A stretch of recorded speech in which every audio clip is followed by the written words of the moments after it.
parle de tests de non-régression, on parle d'automatisation de tests et on parle de tests de performance. Bon, pour schématiser, quand on parle de tests de non-régression,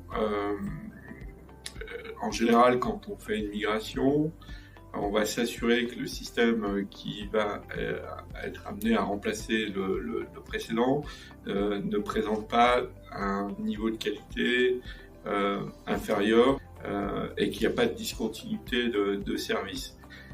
Ça veut dire que pour le client, il va devoir exécuter un ensemble de tests avant de mettre en production le nouveau système d'information. Cette quantité de tests est relativement importante et on peut envisager de mettre en place un automate, un robot qui va jouer ces tests avant la mise en production. En général, c'est des projets itératifs, donc il y a plusieurs versions. Donc on va pouvoir automatiser une partie de ces tests et gagner du temps sur ces phases de recette et de qualification. Il y a un troisième sujet qui est souvent négligé sur les projets de migration, c'est la performance.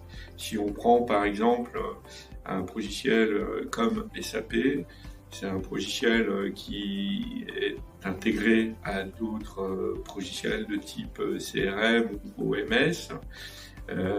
Donc il va falloir s'assurer que le nouveau système d'information qu'on va mettre en production ne présente pas de problèmes en termes de volumétrie et va supporter toute la charge qui est supposée supporter. Donc on va mettre en place des tests de montée en charge.